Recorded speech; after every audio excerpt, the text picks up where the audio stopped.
Եթե դուք գտնվում եք Երևանի կենտրոնում եւ ձեր բնական կարիքները հանկարծահաս գլուխ են բարձրացնում, դուք ունեք 3 ընտրություն։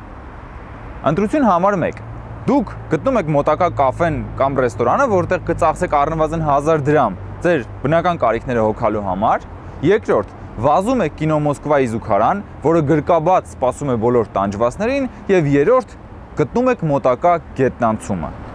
Այս գետնանցումը Երևանի ամենահայտնի հասարակական զուգարաններից մեկն է, որը գտնվում է Երևանի հենց սրտում, Մաշտոցի պողոտայի վրա։ Անցումի հակառակ կողմում գտնվում է Մաշտոցի պուրակը, որտեղ մարդիկ գալիս են իրենց երեխաների հետ, ընտանիքների հետ զբոսնելու, եւ շատ հաճախ պուրակ հասնելու համար նրանք ստիպված են անցնել այս անցումով։ Խոստովանեք, որ շատ սիմվոլիկ է, որpեսզի դուք հասնեք դիմացի այգին, պիտի անցնեք իսկական փորձության միջով, որովհետև այս գարշահոտը իսկական փորձություն է ձեր շնչառական օրգանների համար։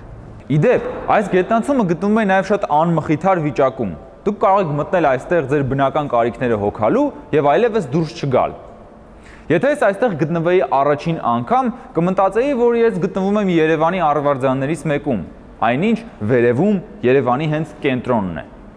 Ես միշտ մտածել եմ, օրինակ հնարավոր չէ արդյոք այստեղ ձեռք բերել ինչ-որ շնչառական վարակներ այս գարշահոտից։ Մանավանդ փոքրիկ երեխաների համար, որոնք այստեղով անցնում են։ Ամռանը այս գարշահոտն ավելի ուժեղ է, որովհետև տաք ջերմաստիճանը նպաստում է դրան։ Տեսնես ինչն է պատճառը, որ մարդիկ իրենց բնական կարիքները հոգում են գետնանցումներում։ Դժվար թե բացօթյա հաճույքների սիրահարներ լինեն։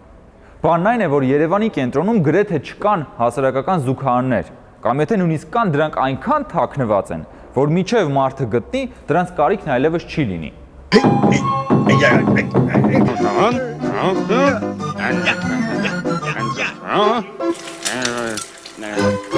Եթե հնարավոր լիներ այս հոտը տեսախցիկի միջով փոխանցել ձեզ, ես հաճույքով դա կանեի, որպեսզի դուք ամբողջությամբ մտնեիք իրավիճակի մեջ եւ հասկանայիք, թե այստեղ ինչ է կատարվում։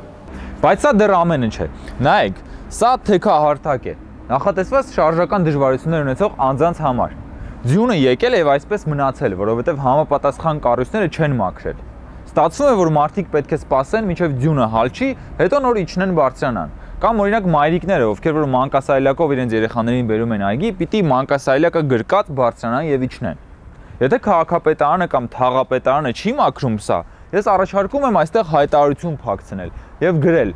Շարժական դժվարություններ ունեցող անձանց մուտքը մինչև գարուն խստիվ արգելված է։ Ստացվում է, որ Երևանի կենտրոնում մարդը ազատ տեղաշարժվելու համար հույսը պետք է դնի եղանակի վրա։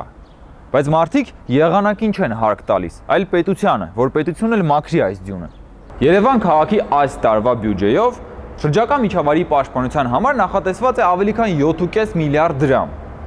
Նշանակում է, որ այդ գումարները պիտի ուղղվեն նաև գետնանցումների սանիտարահիգիենիկ պայմանների բարելավմանը, բայց դա ըստ էության չի արվում, որովհետև դուք այս գարշահոտի մեջ կարող եք ինչ-որ վարակներ ձեռք բերել։ Որտեղ են ուղղվում բյուջեի գումարները, ինչպես են ծախսվում ձեր վճարած հարկերը,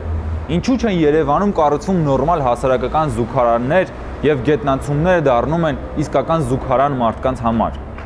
Եվ այս անմխիթար վիճակին ավելանում է նաև մեր իշխանությունների այն ամպագորգոր հայտարարությունները, թե մենք ցանկանում ենք Հայաստանը դարձնել տուրիզմի տարածաշրջանային կենտրոն։ Այս առիթով մի ժամանակ ինձ մի գերմանացի հարցրեց. Եթե դուք ցանկանում եք իսկապես Հայաստանը սարքել տուրիզմի կենտրոն, դուք արդյոք այդքան բավականաչափ մարմնավաճառներ ունեք։ Այո, նա ասում է, ենթադրենք մենակ տղամարդը գալիս է Հայաստան 10 օրով, հոպարապ չի մնալու, իր բնական կարիքները ոնց պիտի հոգա։ Դա տուրիզմի ամենակարևոր կոմպոնենտներից մեկն է։ Անձամբ ես կարծում եմ, որ լավ է, որ մենք չունենք այդքան շատ մարմնավաճառներ, բայց վատ է, որ մենք ունենք այսքան քիչ հասարակական զուգարաններ։ Արդյունքում, եթե մենք ցանկանում ենք Հայաստանը դարձնել տուրիզմի կենտրոն, մենք չենք կարողանում բավարարել տուրիստների առնվազն 2 բնական կարիքները։